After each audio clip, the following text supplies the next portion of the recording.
اور کبھی ایسا نہیں ہوا کہ نبی مکرم نے علی مولا کو خود سے جدا کیا ہو اور مغموم نہ ہوئے ہو.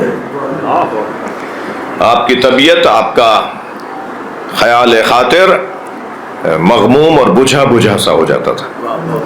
اور اگر کوئی پوچھتا تھا یا رسول اللہ آج آپ کے ہاں بشاشت اور آپ کے ہاں چہرے پہ تراوٹ نہیں ہے، تو فرماتے تھے میرا علی مجھ سے دور ہے.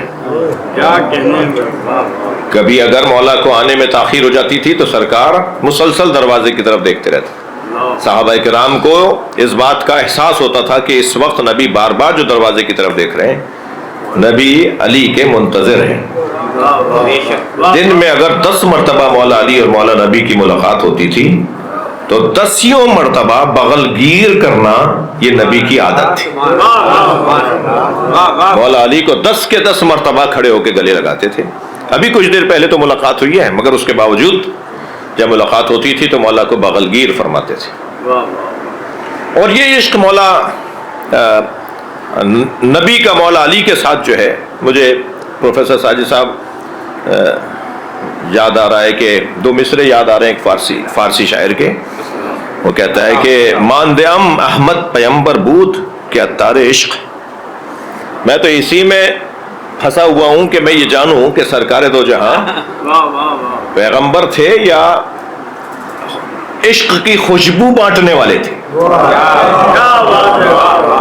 ماندیم احمد پیمبر بود کہ اتار عشق از بس کے سلمان ہارا مسلمان کرد بے بوئے علی.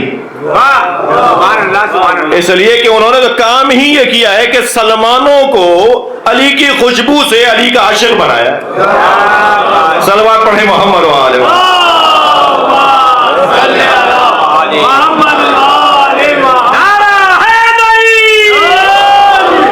از بس کے سلمان ہارا مسلمان کر بے بوئے علی. مولا علی کی خوشبو سے سلمانوں کو مسلمان بنایا ہے. بہت سارے سلمانوں کو مسلمان علی کی خوشبو سے بنایا ہے جی. اور یہ کیفیت مولا علی کی بھی مولا نبی کے ساتھ تھی. تقریباً 30 سال کے بعد، سرکار کی رحلت کے تقریباً 30 سال کے بعد، 29-30 سال کے بعد، سن 38 ہجری میں مولا علی سے کسی نے کہا کہ یا علی آپ کے بال سفید رہتے ہیں، آپ بال سفید رکھتے ہیں، آپ خضاب لگایا کریں. تو بے ساختہ فرمایا نحنو فی عزائے رسول اللہ. جی تقریباً 38 سال کے، تقریباً 29-28 سال کے بعد جی فرماتے ہیں کہ میں آج بھی نبی کی عزا میں ہوں. نبی کی رحلت کا صدمہ، اور جو صدمے میں ہوتا ہے، جو عزادار ہوتا ہے، وہ بالوں کو خضاب لگانا، بالوں کو کنگھی کرنا، اپنے اوپر توجہ دینا، یہ جو سوگ میں ہوتے ہیں نا وہ ایسا نہیں کرتے. وہ ایسا نہیں کرتے جو سوگ میں ہوتے ہیں. اور ہمارے یہاں بھی بعض بزرگ تشریف فرما ہیں. ہمارے یہاں بھی تھا نا کہ پہلی چاند رات سے لے کر اور کم سے کم 12 محرم تک جی 12 محرم تک کم سے کم ہم اپنے بال بنانا، کنگھا کرنا جی، خضاب کرنا.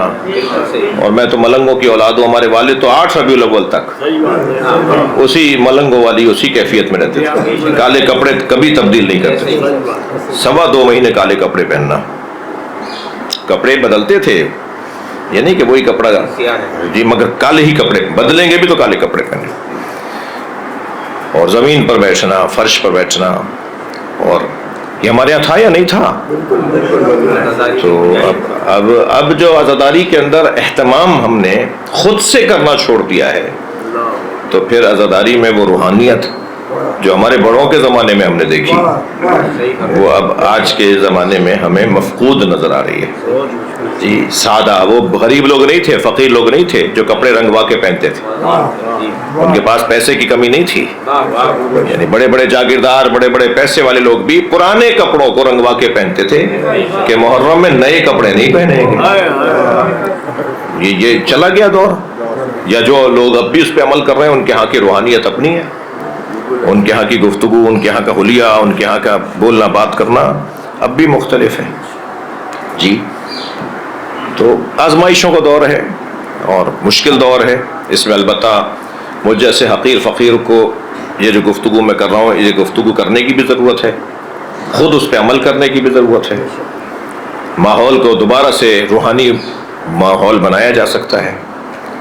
عزیزو، بات بہت طے ہے کہ اس گھرانے نے ہمیں جینا بھی سکھایا ہے اور اس گھرانے نے ہمیں دنیا ترک کرنا بھی سکھایا ہے کہ دنیا چھوڑ کر کیسے جانا ہے، اس دنیا سے رام جانا کیسے ہے. یہ تقسیم بہت اچھی تقسیم نہیں ہے کہ جیو علی کی طرح اور مرو حسین کی طرح.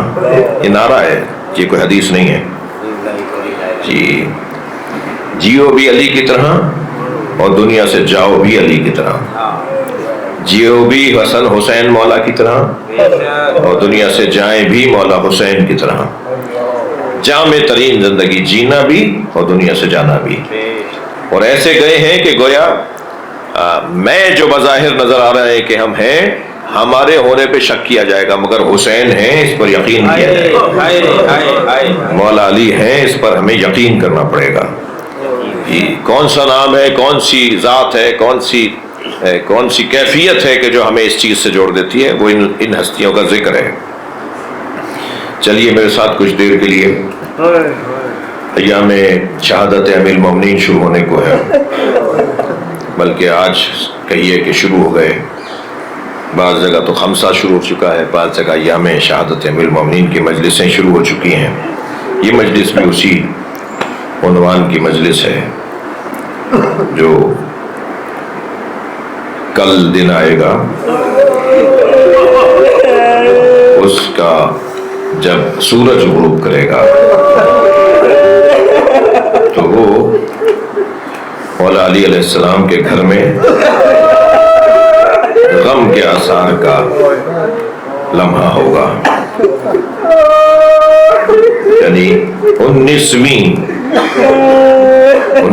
روزے کی سحری اور شب 19 میں میرے مولا نے، یعنی کوئی کل آنے والی رات میں مولا علی نے امام حسن سے فرمایا، بیٹا مجھے آج اپنی بیٹی کے گھر افطار کرنا ہے.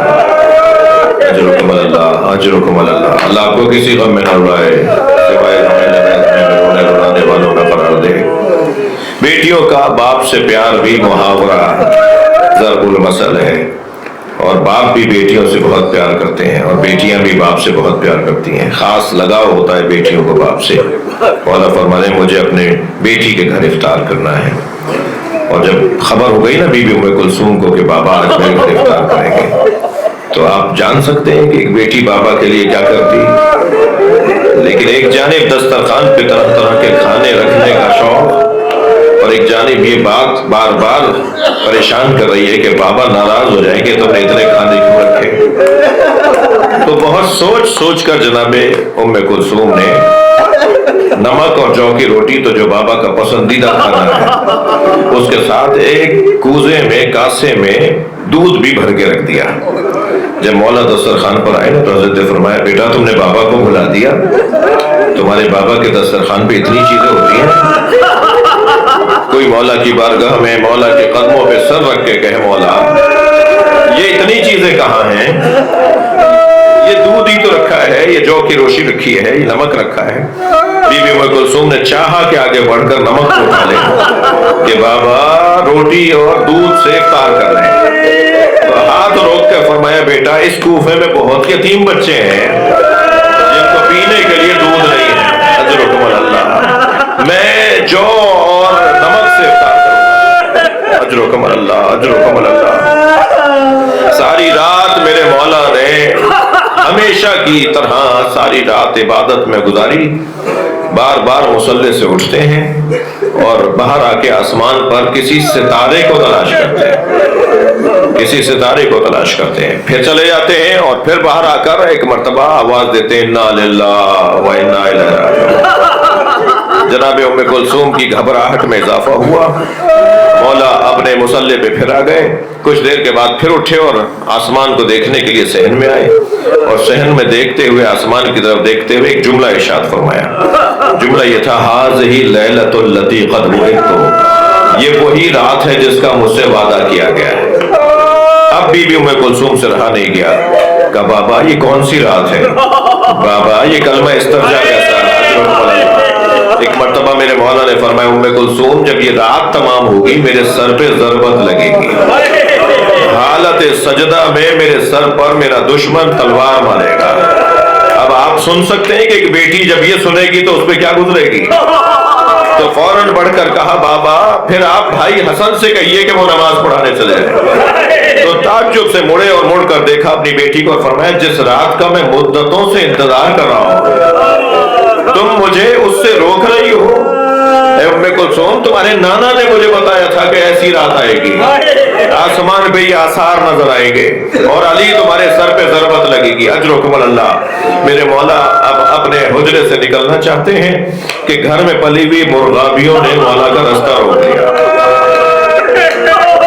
جن گھروں میں پرندے پلے ہوئے وہ جانتے ہیں کہ رات کی تاریکی میں پرندہ ایک کونا لے کے بیٹھ جاتا ہے، پرندہ رات کی تاریکی میں کونا لے کے بیٹھ جاتا ہے۔ یہ ایک مرتبہ علی مولا کے سامنے آ کے کھڑے ہو گئے، کبھی مولا کی آبا کو اپنی چونچ میں لے کے چوم رہے تھے، کبھی مولا علی کے پیروں کا بوسہ دے رہے تھے، علی رستہ بدلتے تھے تو یہ سامنے آ جاتے تھے، مرغابیاں بطخیں مولا زمین پر بیٹھ گئے، ہر ایک کے سر پر ان کے اوپر ہاتھ پھیرنے لگے اور بی بی سے دیکھ کر فرمایا بیٹا ام کلثوم یہ میرا نوحہ پڑھ رہی ہے، یہ میرا نوحہ پڑھ رہی ہے، اے بیٹا یہ میرا نوحہ پڑھ رہی ہے، اجرکم اللہ۔ انہیں پال سکو تو رکھنا، انہیں کھلا سکو تو رکھنا، ورنہ انہیں آزاد کر دینا۔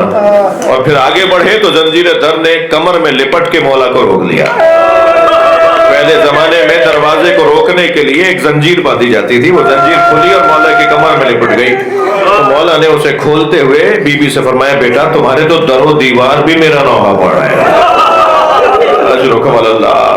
مولا بی بی کے گھر سے نکل کر مسجد میں گئے ہیں اور محراب میں پہنچے ہیں اور ایک مرتبہ محراب میں پہلا سجدہ مکمل ہوا، دوسرے سجدے میں علی بن ابی طالب ہیں کہ سر پہ ضربت لگی اور ضربت کا لگنا تھا کہ ہاتف غیبی کی آواز گونجی، الا قد تحطمت ارکان الہدی، الا قد قتل امیر المومنین، اللہ اکبر۔ ایک مرتبہ پوری فضا میں نوحے کی آوازیں بلند ہوئی، جبریل امین نے نوحہ پڑھنا شروع کیا، سلام ہو ان بیٹیوں پر جو اپنے بابا کا نوحہ اپنے گھر میں سن رہی تھی۔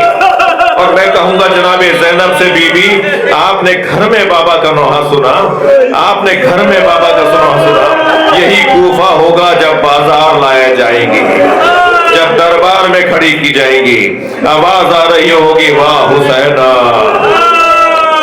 واہ محمدہ واہ علیہ، اللہ لعنت اللہ علی الظالمین۔ یا اللہ ان آوازوں پر اپنی رحمت نازل فرما، رونے والوں کی توفیقات میں اضافہ فرما، ہم سب کی عاقبت بخیر فرما، امور مسلمین کی اصلاح فرما، اس گھر پہ اپنی رحمتیں برکتیں نازل فرما، اس آبادی پر اپنا کرم نازل فرما، امام زمانہ کے ظہور میں تعجیل فرما، مرحومین مغفورین سید مسیب رضا زیدی رضوی، استاد شہید سبت جعفر اکبر بھائی کے اور ہمارے ان بھائیوں کے تمام مرحومین، آپ سب کے مرحومین کے لیے سورہ فاتحہ۔ بسم اللہ الرحمن الرحیم الرحمن الرحیم مالک اهدنا الصراط المستقيم صراط الذين أنعمت عليهم غير المغضوب عليهم ولا الضالين بسم الله الرحمن الرحيم قل هو الله أحد بسم الله الرحمن الرحيم قل هو الله أحد اللهم صل على محمد وعلى محمد۔ مغفرت کے لیے بلند تر صلوات پڑھیں، اللهم صل على محمد